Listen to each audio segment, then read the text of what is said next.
Tonight on DC News Now at 9, the travel rush and the excitement picking up.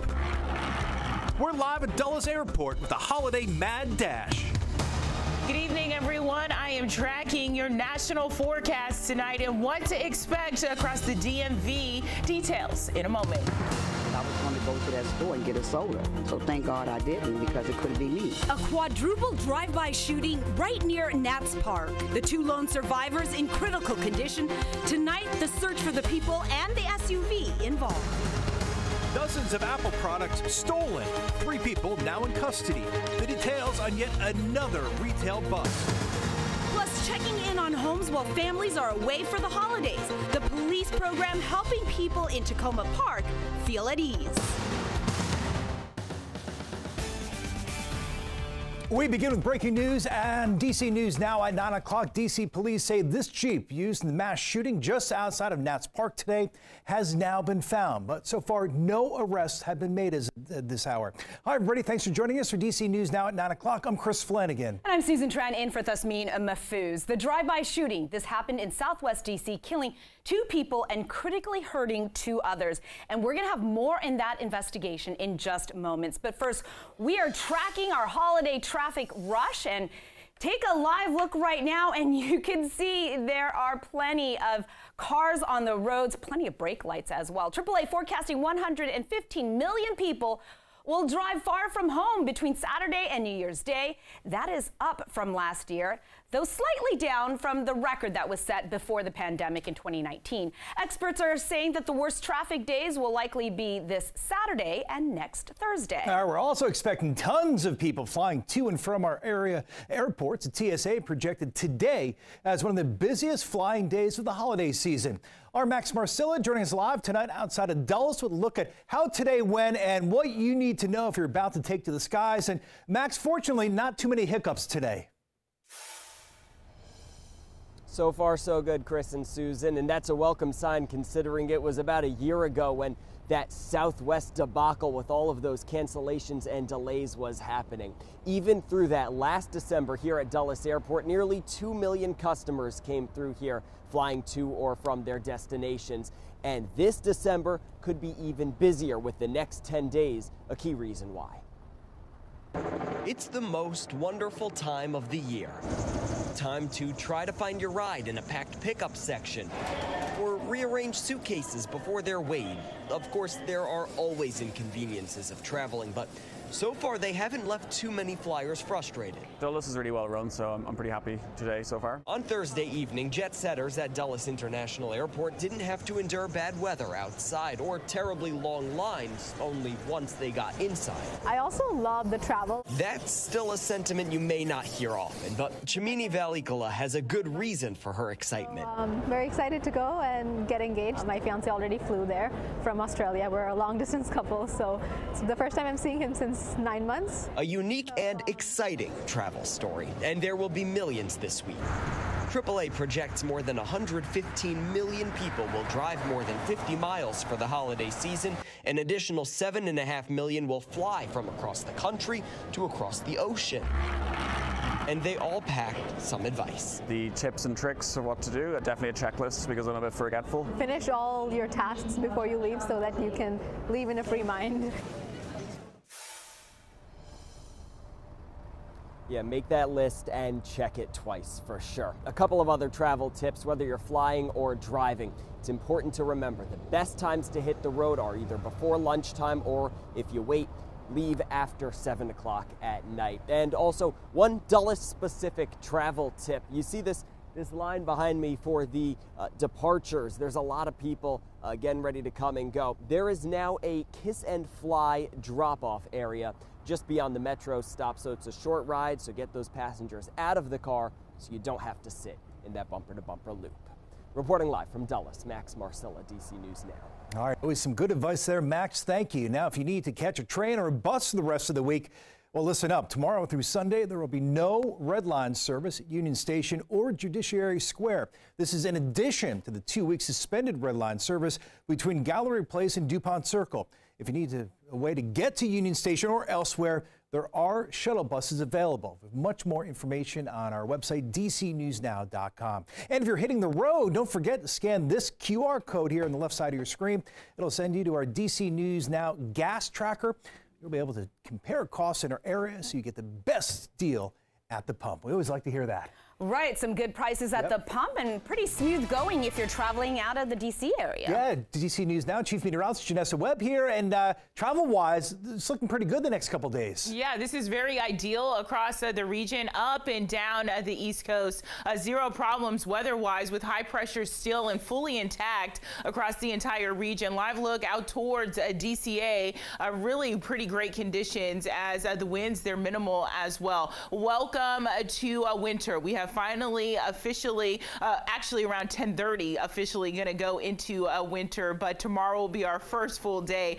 Today, what was very noticeable is 9 hours, 26 minutes of daylight. And so tonight will be kind of the longest night of the year, but it was the shortest day. And so we were under a lot of civil twilight this afternoon. Tomorrow, we start to gain daylight, and it will be fairly noticeable across the region. So excited to kind of step into this next season. It surely doesn't feel like winter across D.C. into our nation's capital. 41, 34 for Winchester. Good evening. We're into the lower 30s. The higher elevations of west of I-81 into Luray and Woodstock, it is a little bit warmer this evening for southern Maryland, Calvert County, and Waldorf. Overnight tonight, the increase in clouds due to a frontal boundary well to our west is going to keep us cloudy for the end of your week into the start of your holiday weekend. But what comes with it is some warmer conditions. I have your full forecast coming up.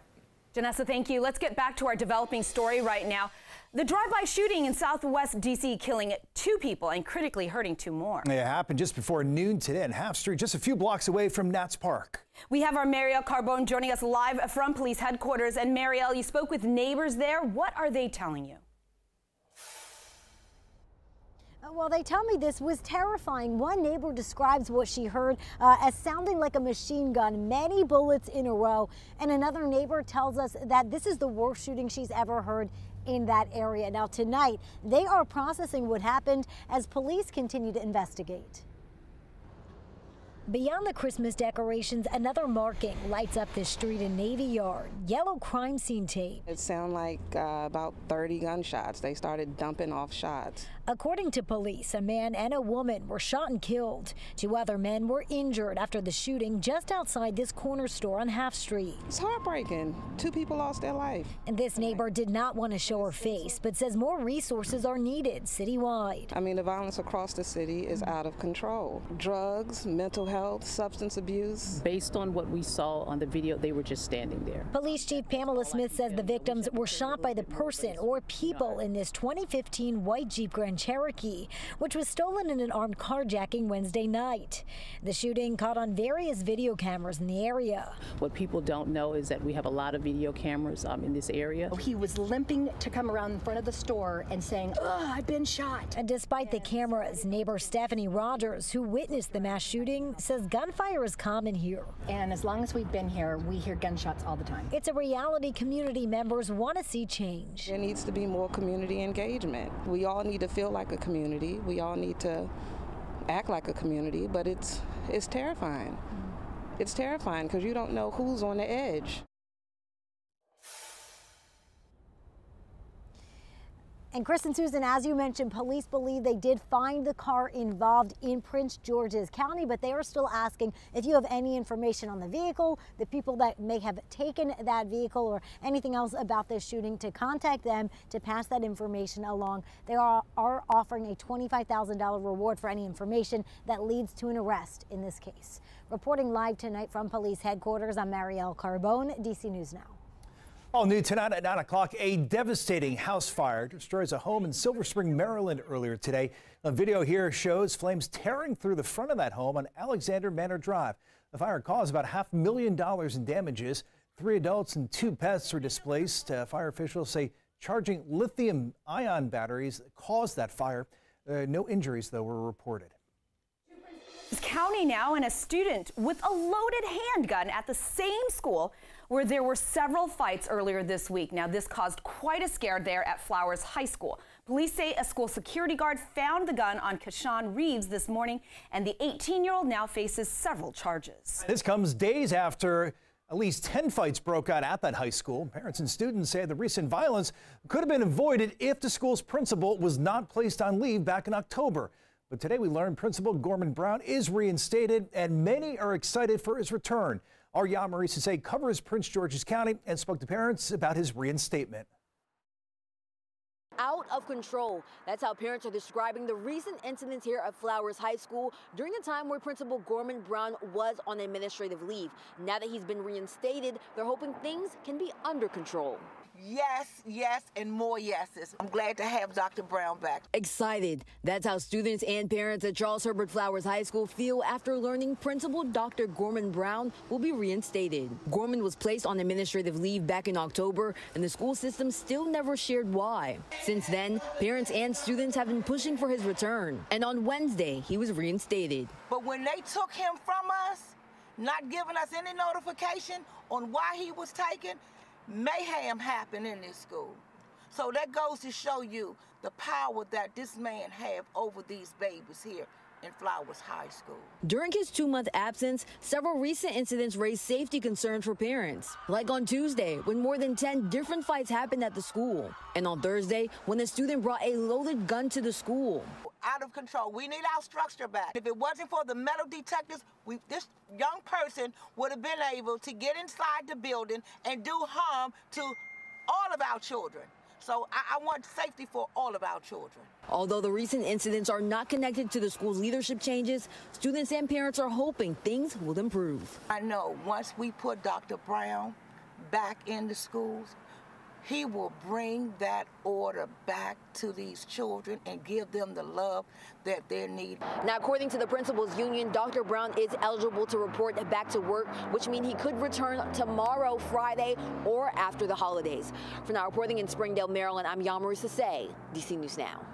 Virginia Governor Glenn Youngkin is acknowledging more Metro funding is needed, but says that he is not ready to contribute cash from the Commonwealth until WMATA and the federal government make some changes. Yeah, the transit system facing a massive budget deficit right now. Youngkin says federal employees need to get back into the office and boost ridership like Virginia has required. He also says fare skippers are contributing to Metro's financial issues. I am a huge supporter of Metro. It's critically important to Virginia and the entire DMV. But we need to face reality here and develop a business plan that works for Virginia, for the district, and for Maryland. And then we will talk about what we will do in order to support it. Earlier this week, Virginia's and Maryland senators wrote to President Biden requesting that the administration include at least $30 million in their upcoming budget for WMATA. More vandalism at our nation's monuments, and this time someone used red graffiti to tag the steps here at the Lincoln Memorial. National Park Service crews, they spent the morning power washing the iconic monument, and it is now back open. It was just yesterday, you might remember, that protesters used red paint to write "Free Gaza" right there at the steps near the reflecting pool. U.S. Park Police, they are still looking for the people responsible. Well, heading out of town for the holidays, and maybe you're worried about keeping your home safe. No problem if you live in one Montgomery County community. Our Michaela Newton shows us how Tacoma Park Police have homeowners' backs thanks to a really unique program. Whenever you're out of town, you might want someone to watch your home just to make sure that things stay up to par while you're gone. And that's exactly what the Tacoma Park Police Department is doing, just to make sure that your home is safe this holiday season. I think it's a great program. If I was to go away for any length of time, I definitely would use it. The Vacant House Check program allows residents in Tacoma Park, Maryland, to have their home checked while they're on vacation. But there's a caveat. Residents must live in single-family homes, duplexes, or townhouses, be away for at least 4 days, but no more than 30 days, and the house must not be occupied by anyone, including house sitters. Mesfin Amara says he's lived in Tacoma Park for 36 years. He says he's never had to use the program. The neighbors, they're so nice, yeah. Just take care of each other, If they don't see the light on in my house, they just call me or, how are you doing? We don't see your car. Are you still in work? For us, we have a family and my wife and also the child live. If we are not away from the home and there is a sister-in-law, they come and, check the house. Officers will check your home daily and make sure there are no signs of suspicious activity. I think it's really great to have a program like this, just so people who might want to invade a home, that they know that this program is out there. The application asks simple questions like personal information of the resident, how long you'll be gone, vehicles parked in the driveway, and emergency contact information. You can call that number right there on your screen, or you can visit our website, dcnewsnow.com, to find that application and register. Reporting in Tacoma Park, Maryland, I'm Michaela Newton for DC News Now.